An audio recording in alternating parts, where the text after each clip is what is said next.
ফার্মাকোডিনামিকের ক্লাসে সবাইকে শুভেচ্ছা। ফার্মাকোডিনামিকের আগের ক্লাসগুলোতে আমরা ফার্মাকোডিনামিক বলতে আমরা কী বুঝি, that is mechanism of action and effect of the drug. এই মেকানিজম অফ অ্যাকশন আমরা পড়েছি কিছু নন স্পেসিফিক, কিছু স্পেসিফিক মেকানিজম। নন স্পেসিফিক মেকানিজমে আমরা যেমন জেনেছি কি হাইড্রোক্লোরিক অ্যাসিডকে নিউট্রালাইজ করে, পেপটিক আলসার ডিজিজে হাইড্রোক্লোরিক অ্যাসিডকে নিউট্রালাইজ করা হয় অ্যান্টাসিড দিয়ে, that is the non specific mechanism. And also use the purgatives, magnesium sulphate and 7 molecule of water, Epsom salt যেটাকে বলি আমরা। এরকম আমরা ডায়ুরেটিক্স জেনেছি, এর এক্সাম্পলে ম্যানিটল, ডেক্সট্রান, আরও অনেক এরকম আরও এক্সাম্পল জেনেছিলাম যে নন স্পেসিফিক মেকানিজমে যারা কাজ করে, দ্যাট ইজ ড্রাগের প্রেজেন্সটাই হলো প্রডিউসার্স দেয়ার অ্যাকশন। আর স্পেসিফিক মেকানিজম আমরা কি বলেছিলাম যে drugs go to the specific site, bind with the receptor and form a drug receptor complex and causes the desired drug action. তো এখন এই যে specific that is specific component of the cell, এই যে সেলের যে স্পেসিফিক কম্পোনেন্টের সাথে বাইন্ড করে, all are protein in nature, the molecular targets of the drugs are receptor, enzymes, ion channels, carrier or transporter, এরকম আমরা জেনেছি। দ্য রিসেপ্টরের ডেফিনিশন আমরা আগের ক্লাসে জেনেছি, what is receptor. The receptor are the macromolecular structure which are protein or lipoprotein in nature situated in the cell membrane or within the cell, that is cytoplasm or nucleus, having chemorecognition property with which drug binds mostly reversibly and form a drug receptor complex and a conformational change that initiate the chain of characteristic events of the drug. এরকম আমরা receptor সম্বন্ধে আগের ক্লাসগুলোতে জেনেছি তাদের classification according to location on the cell membrane, within the cytoplasm, within the nucleus. তারপরে আমরা রিসেপ্টরকে classify করেছি broadly, primary, secondary, primary or specific, secondary or non specific or silent or dead receptor বলেছি। তো এই যে প্রাইমারি অর স্পেসিফিক রিসেপ্টর, সেখানে আমরা দুটো সাবডিভিশন করেছিলাম, একটা হলো physiological or pharmacological or active receptor, আরেকটাকে আমরা বলেছি স্পেয়ার অর রিজার্ভ রিসেপ্টর। তো physiological or pharmacological or active receptor কারা, drugs selectively combined with this receptor and produce the action, that is maximal response. They are only 1 to 2%, যেমন cholinergic receptor, adrenergic receptor, histaminic receptor, এইগুলো আমরা বলেছি কি physiological আর pharmacological আর active receptor.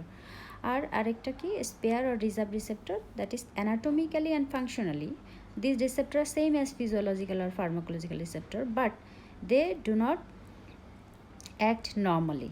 They come into play only when the pharmacological receptor are exhausted or blocked. এখানে example আমরা বলেছিলাম about 98 to 99% of the beta receptor of the heart, nicotinic receptor, 80 to 90% of the insulin receptor, এগুলোকে আমরা বলেছি কি আমাদের spare reserve receptor. আবার আরেকটাকে আমরা কি বললাম, সেকেন্ডারি আর নন স্পেসিফিক আর সাইলেন্ট আর ডেড রিসেপ্টর, সেখানে আমরা বলছি যে any drug can combine with this receptor, so the receptor are non specific. Drug receptor complex is pharmacologically inert or inactive and does not produce any pharmacological action, so the receptor are called silent or dead. And the receptor act only as a storehouse of the drug and prolongs the pharmacological effect. আবার আমরা functional classification করেছি রিসেপ্টরের, regulatory protein, কিছু অটোকয়েড, hormone, neurotransmitter, তাদেরকে আমরা বলেছি regulatory protein. তারপরে enzyme acts as a receptor, transport protein acts as a receptor, structural protein যেমন microtubules, tubulin, colchicine, as a receptor, acts as a receptor. এখন according to location আবার গোথ classification বলা যায়, অথবা আমরা বলতে পারি যে কি কম্পোজিট ক্লাসিফিকেশন আর কি। মেজর রিসেপ্টর ফ্যামিলিকে আমরা 4টা ভাগে ভাগ করে জেনেছি, যে একটা হলো ligand gated ion channel, G protein couple receptor, enzyme linked receptor, intracellular receptor. তো লাইগেন্ড আমরা গত ক্লাসে জি প্রোটিন কাপল রিসেপ্টর একটুখানি আলোচনা করেছি, তো লাইগেন্ড গেটেড আয়ন চ্যানেল আজকে আমরা পড়ব। তো আমরা এই যে চারটা ফ্যামিলিতে ভাগ করেছি, ligand gated ion channel, that is type 1, G protein couple receptor type 2, enzyme link receptor that is type 3, and intracellular receptor type 4। তো এদের লোকেশন যেমন টাইপ 1 যেটা সেটা হলো সেল মেমব্রেনে থাকবে, হ্যাঁ, সেল মেমব্রেনে থাকবে। টাইপ 2 ও সেল মেমব্রেনে। টাইপ 3 যেটা enzyme link is also in the cell membrane, only the intracellular receptor, এটা কোথায় থাকে? সাইটোসোলে, দ্যাট ইজ, হ্যাঁ, দ্যাট এটা নামই হলো ইন্ট্রাসেলুলার। হ্যাঁ, আচ্ছা। তো তারপর এদের ইফেক্টের যদি আমরা আলোচনা করি তাহলে লাইগেন গেটেড আয়ন চ্যানেল এর হলো ইফেক্ট হলো আয়ন চ্যানেল। আর জি প্রোটিন কাপল আমরা আগে দেখেছি যে এনজাইম আর চ্যানেল। এনজাইম লিঙ্কটে হলো টাইরোসিন কাইনেজ, এটা আমরা পরে জানবো। ইন্ট্রাসেলুলারে হলো ভায়া জেনেটিক ট্রান্সক্রিপশন, এটাও আমরা পরে জানবো। কাপলিং হলো in case of ligand gated ion channel that is direct causes the activation of ion channel. In case of G protein couple receptor that is indirect, that is involvement of G protein, যেটা আমরা last ক্লাসে জেনেছি। এবং enzyme লিঙ্কের ক্ষেত্রে হলো coupling to direct, এবং intracellular রিসেপ্টরের ক্ষেত্রে এটা হলো ইনডিরেক্ট। আর কিছু কিছু এক্সাম্পল প্রত্যেকটারই আমাদের জেনে রাখতে হয়, যেমন nicotinic receptor is the example of ligand gated ion channel. তারপর গাবা রিসেপ্টর, তারপর সোডিয়াম চ্যানেল, গ্লুটামেট, অ্যাসপার্টেট, এগুলো হলো উইদিন মিলি সেকেন্ডে কাজ করে। ফার্স্টেস্ট রিসেপ্টর বলা হয়, which one is the fastest receptor. হ্যাঁ, তাহলে ligand gated ion channel, nicotinic receptor, GABA receptor, তো এটা হলো ফার্স্ট রিসেপ্টর, উইদিন মিলি সেকেন্ডেও না, উইদিন মিলি সেকেন্ডে এরা কাজ করে। জি প্রোটিন কাপল রিসেপ্টরের এক্সাম্পল যেমন muscarinic receptor, adrenergic receptor, morphine receptor, opioid receptor, এরা কাজ করে উইদিন সেকেন্ডে। Enzyme linked receptor example is the insulin receptor, growth hormone receptor, এরা কাজ করে উইদিন মিনিটস। এবং যেটা ইন্ট্রাসেলুলার রিসেপ্টর সেটা উইদিন আওয়ার্স। এই জন্য steroid is the example of intracellular receptor. স্টেরয়েডের অ্যাকশন শুরু হয় কি? দেরি করে। স্টেরয়েড দিলাম, অ্যাকশনটা শুরু হবে দেরি করে। আবার আচ্ছা, এটা আমরা একই জিনিসের ছবি দেখতে পাচ্ছি। আবার আমরা কিছু বলেছি যে আয়োনোট্রপিক, মেটাবোট্রপিক, এভাবেও আমরা রিসেপ্টরকে বলেছি। হ্যাঁ, যে সেল সারফেসে যারা থাকে তাদেরকে একটা, যেমন আমরা আয়োনোট্রপিক বলছি হলো লাইগেন গেটেড আয়ন চ্যানেলকে, জি প্রোটিন কাপল রিসেপ্টরকে বলছি মেটাবোট্রপিক। আর লাইগেন রেগুলেটেড ট্রান্সমেমব্রেন সেটা তো বুঝতেই পারছি আমরা। আর intracellular that is nuclear receptor, এভাবেও আমরা বলতে পারি। মেটাবোট্রপিক রিসেপ্টর কোনগুলো, আয়োনোট্রপিক রিসেপ্টর কোনগুলো, হ্যাঁ, এরকম অনেক সময় ধরা হয়। তো আয়োনোট্রপিক রিসেপ্টর, মেটাবোট্রপিক রিসেপ্টর কাকে বলে, এগুলো আমরা আগের ক্লাসে আসলে পড়েছি, এই জন্য নতুন করে আর বলছি না। যে ionotropic receptor and their associated ion channels form one complex.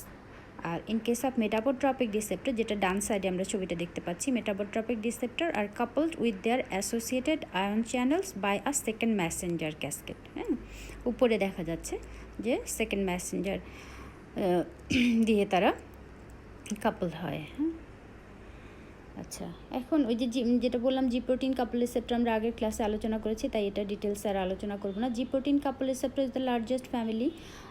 এটা তিনটা কম্পোনেন্ট আমরা জেনেছি, মানে 7টা 7 মেমব্রেন স্প্যানিং 7 আলফা হেলিকেল ছিল 7টা। হ্যাঁ, জি প্রোটিনের alpha subunit, GTPase, cyclic AMP, IP3, phospholipase A2 ion channel, এগুলো আলোচনা হয়ে গেছে। কিভাবে স্টেপ ওয়াইজ লিগ্যান্ড বাইন্ডিং হয়, জি প্রোটিন অ্যাক্টিভেশন হয়, কিভাবে cytoplasmic side activation effector ion channel আর এনজাইম চেঞ্জ হয়, intracellular second messenger concentration change হয়। হ্যাঁ, আচ্ছা,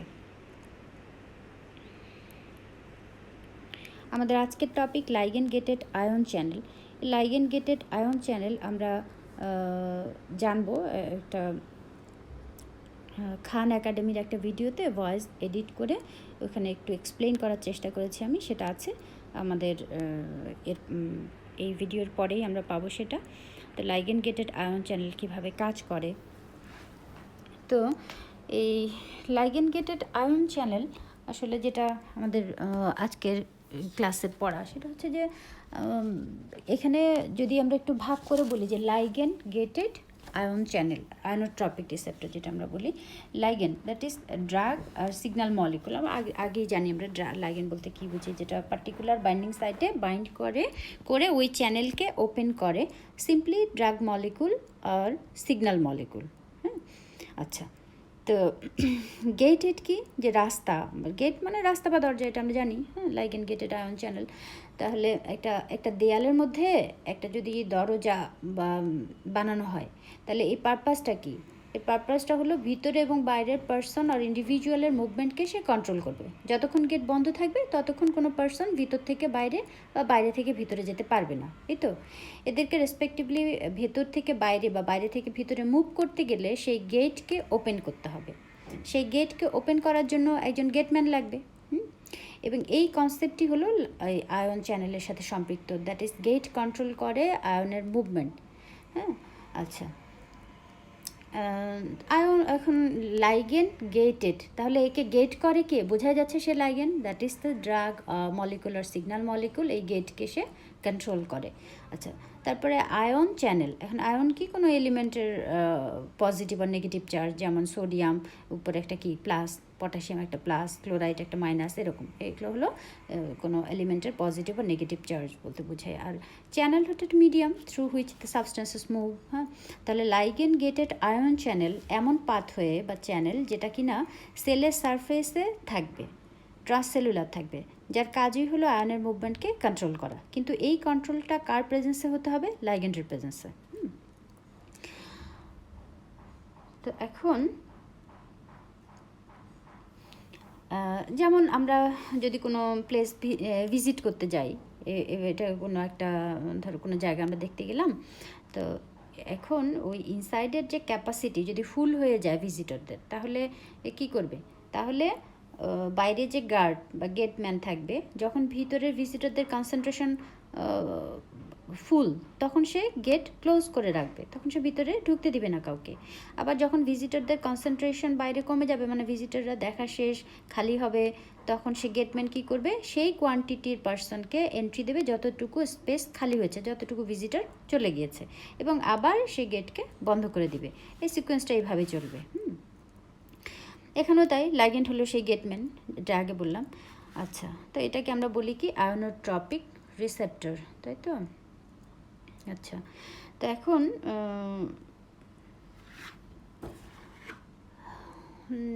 যে ড্রাগ রিসেপ্টর কমপ্লেক্স যে তৈরি হবে, যে রিসেপ্টরকে যদি আমরা আগেই বলেছি যেটা কী করে, সিগন্যাল মলিকুলকে সে কী করে? আইডেন্টিফাই করে, তাই তো? যেটা এর মেইন কাজ হলো সিগন্যাল বা ড্রাগ মলিকুল যেগুলো মুভ করছে তাকে আইডেন্টিফাই করে নিজের সাথে বাইন্ড করিয়ে ফেলা, একটা ড্রাগ রিসেপ্টর কমপ্লেক্স তৈরি করা, তাই তো? তো এই কমপ্লেক্স তৈরি করার ফলে যে অ্যাকশন তা সে ইনিশিয়েট করবে। রিসেপ্টরকে যদি একটা তালা মনে করি, তাহলে ড্রাগ বা সিগন্যাল মলিকুল হলো, মানে রিসেপ্টর তালা হলে ড্রাগ সিগন্যাল মলিকুল হলো চাবি, এটা ফিট হলে তালাটা খুলে যাবে, গেট ওপেন হবে এবং আয়ন চ্যানেল মুভ করতে পারবে। আচ্ছা, এখানে আমরা যেটা বললাম শুরুতে, যে এটার রেসপন্সটা কি? Very rapid, very fast. হ্যাঁ, উইদিন মিলি সেকেন্ড। তো এই যে লাইগেন্ড গেটেড আয়ন চ্যানেল, তো এটা আয়নোট্রপিক রিসেপ্টর, এটার হলো ভেরি ফাস্ট রেসপন্স, এবং এটার ফাংশন হলো neurotransmission, cardiac conduction, muscle contraction, এইগুলো। হ্যাঁ, তো আমরা দেখতে পাচ্ছি যে gated ion channel receptor open when the signal binds, যেমন ion outside the cell membrane, তখন কি ion channel close before signal binding. যখনই সিগন্যাল বাইন্ড করবে, signal binding opens ion channel allowing passage of ions into the cell. হ্যাঁ, আচ্ছা, এখন যেটা বলছিলাম যে যখন কিনা এর ফাংশন কি বললাম? Neuro transmission, cardiac conduction, muscle contraction, তাই তো?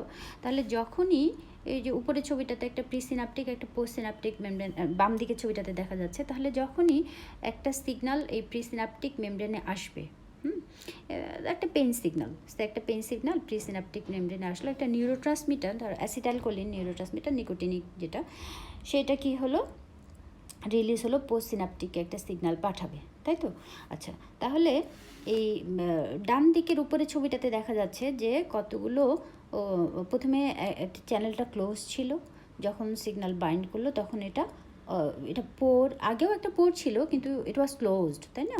যখনই সিগন্যাল বাইন্ড করলো তখন এটা খুলে গেল, খুলে গিয়ে ভিতরে কি সোডিয়াম ঢুকছে। হ্যাঁ, সোডিয়াম যখন এন্টার করছে তার মানে intercellular potential of the sodium কি বাড়ছে, ওপেন হলো চ্যানেল, সোডিয়াম এন্টার করলো। হ্যাঁ, তো যখনই সোডিয়াম এন্টার করে, সোডিয়াম চ্যানেল ওপেন হয়, তখন অ্যাকশন পটেনশিয়াল। অ্যাকশন পটেনশিয়ালে যে নিচের ছবিটাতে আমরা দেখতে পাচ্ছি অ্যাকশন পটেনশিয়াল আমরা খুব সিম্পলি যদি বলি যে according to the potency of আয়ন্স the action is produce, that is potency according to charge. তো এখন আমরা জানি যে অ্যাকশন পটেনশিয়াল মানে এগুলো ফিজিওলজির কথা, এটা আমি বোঝানোর জন্য জাস্ট বলছি যে এই -70 মিলিভোল্ট, তারপরে বাম দিকে যদি মেমব্রেন পোটেনশিয়াল ধরি তাহলে এবং একটা টাইম যদি আমরা মনে করি ইয়েতে টাইম একটাকে ধরি আর একটাকে যদি মেমব্রেন পোটেনশিয়াল ধরি, তাহলে -70, -55, 0, দেন +30 এভাবে করে আমরা জানি। হ্যাঁ, তো এখন এই মিলিভোল্টে যেটা রিপ্রেজেন্ট করছি আমরা, তো এখানে যখন কিনা চ্যানেল ওপেন হবে, যখন কথাটা খেয়াল করতে হবে, যখন চ্যানেল সোডিয়াম মানে এন্টার করবে, যখন পজিটিভিটি বাড়ছে সেলের, তখন পজিটিভিটি বাড়ছে, তার মানে পজিটিভিটি বেড়ে গেছে মানে ফুল, খালি নাই, তার মানে এখন কি, এটা হলো depolarisation. Positivity inside the cell তখনই হচ্ছে, মানে -70তে তো একটা রেস্টিং পোটেনশিয়াল ছিল, তাই না? আমরা জানি যে সোডিয়াম চ্যানেলের রেস্টিং স্টেট একটা ক্লোজ আর একটা কি ওপেন। তো রেস্টিং পোটেনশিয়াল -70 মিলিভোল্টে ছিল, যখন আস্তে আস্তে এটা ডিপোলারাইজড হবে, ডিপোলারাইজড হচ্ছে কখন, যখন আস্তে আস্তে পজিটিভিটি সেলের ভিতরে বাড়ছে, তারপরে এটার কি হবে, রিপোলারাইজেশন। পিকে যাওয়ার পরে এটা হবে রিপোলারাইজেশন। আচ্ছা, তাহলে তারপরে আবার অনেক বেশি যখন নেগেটিভিটি হবে, অর্থাৎ সোডিয়াম যখন আস্তে আস্তে আস্তে কমে যাচ্ছে সেলের মধ্যে, অনেক বেশি নেগেটিভিটি যখন, তখন আমরা বলি হাইপার পোলারাইজেশন। অর্থাৎ আমরা যদি এই যে পোলারাইজেশন একটা কমন টার্ম, এখানে ডি আর হাইপার বসিয়েছি, তাই তো? তাহলে ডিটা যদি পোলারাইজেশন মানে এটা হলো নেগেটিভিটি, যখনই ডি দ্যাট ইজ পজিটিভিটি, তাহলে D means positivity, positive ion sodium যখন সেলের ভিতরে কনসেন্ট্রেশন বাড়ছে, that is cell become depolarised. আর পোলারাইজেশন কখন, যখন নেগেটিভিটি হচ্ছে। তাহলে রিপোলারাইজেশন অর্থাৎ দ্বিতীয়বার পোলারাইজেশন হওয়াটাকেই আমরা বলছি, দ্যাট ইজ দ্বিতীয়বার নেগেটিভিটি হওয়াটাকে আমরা বলছি রিপোলারাইজেশন, এবং অনেক বেশি নেগেটিভিটি আসা মানে হাইপার পোলারাইজেশন। তাহলে এই যে ইফেক্টটা হলো এখন অ্যাকশন পটেনশিয়ালের ফলে, আমরা বলছিলাম কি যে এর কাজ কি, নিউরো ট্রান্সমিশন। তাহলে এইভাবেই সে সিগন্যালটাকে দিল, এবং ভেরি ফার্স্ট কতক্ষণে, within millisecond neurotransmission হবে, presynaptic to postsynaptic, cardiac মাসেলের কন্ডাকশন চলবে, মাসেল কন্ট্রাকশন চলবে নিউরোমাস্কুলার জাংশনে। তাহলে এই যে এক্সাম্পল কতগুলো বলেছি, এইগুলোর কাজ এভাবে চলতে থাকবে। তাহলে আজকের ক্লাস আমাদের এই পর্যন্ত থাক। এই ভিডিওটি খান একাডেমি থেকে নেওয়া হয়েছে। লাইগেন গেটেড আয়ন চ্যানেল বোঝানোর সুবিধার্থে খান একাডেমি ভিডিওটির সাথে ভয়েস এডিট করা হয়েছে। Have you ever wondered our nervous system, like our neuron or brain, can react so quickly? All the reasons are because of our ligand-gated ion channels. Ligand-gated ion channels are one type of major membrane receptors. Three categories of ligand-gated ion channel: G-protein coupled receptor, enzyme linked receptor, and today we will discuss ligand-gated ion channels. These are also called ion channel linked receptor. So ligand-gated ion channels are transmembrane ion channels that open or close in response to the binding of a chemical messenger like a ligand, where they are found in excitable cell neurons, and for this reason these ion channels react quickly to the binding of ligands, and they are very commonly found in the cells. They react very quickly to stimulus. We are talking about the transmembrane ion channels. They are transmembrane or integral proteins that also have a channel through which in which the things can move in and out. Let's we see how a channel look like something like this.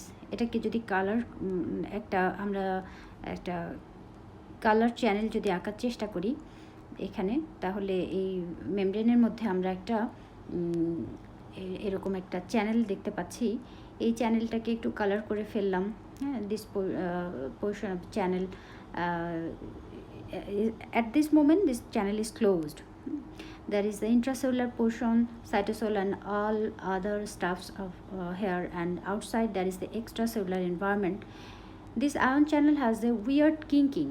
উপরে একটা weird kinking দেখতে পাচ্ছি. This is the place where messenger like a ligand neurotransmitter can bind.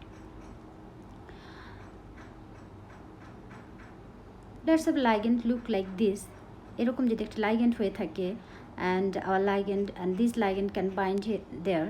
Shape of this ligand is complementary to the shape of our channel, and so fixed right in there. So only specific ligand can bind with the specific channel.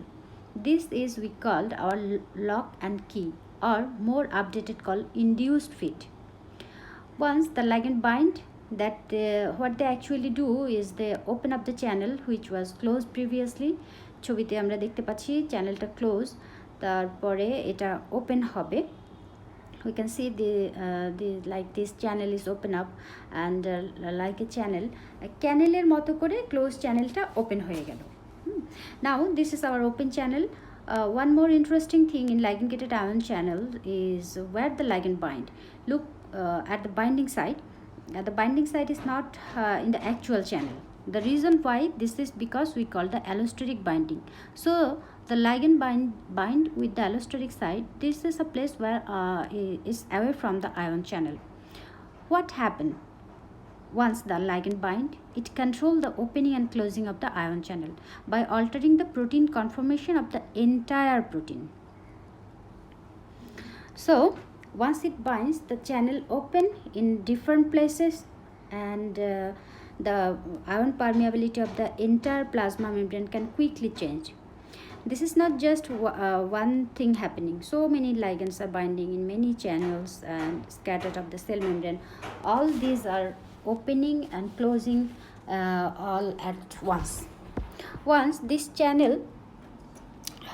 is open, it let the ions like potassium, sodium, chloride and calcium being the most common move through the open channel.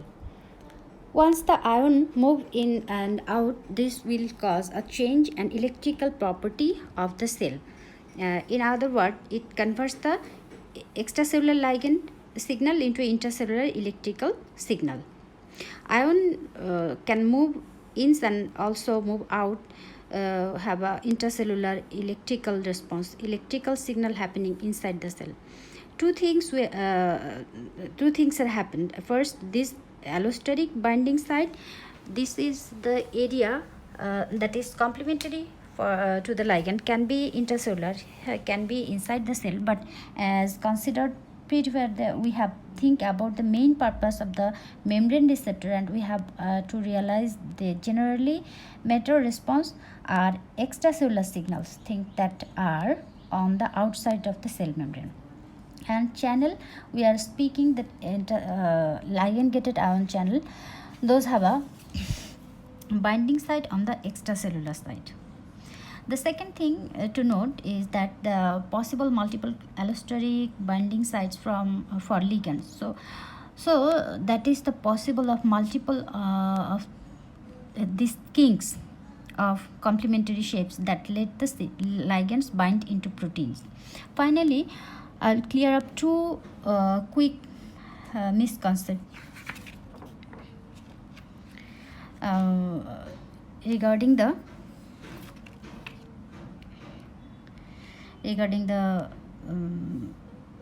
ion channel.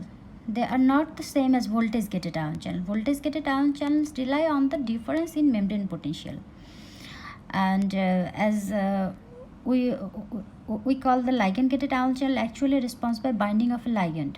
The voltage gated ion channel, this only depends on the difference in membrane potential. And second one that easily confused, that we call the stress activated ion channels, which activation depends on a deformation of cell membrane.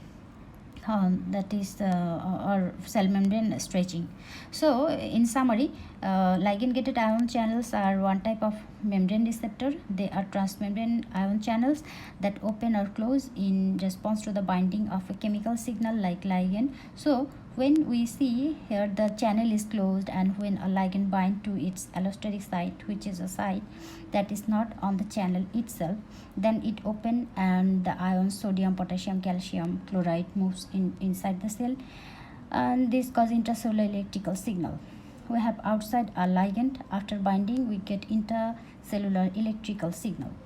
This actually tell or instruct the cell to do something, and ligand gated ion channels not to be confused with voltage gated ion channels, which only rely on difference in membrane potential, and not to be confused with stress activated ion channels, which are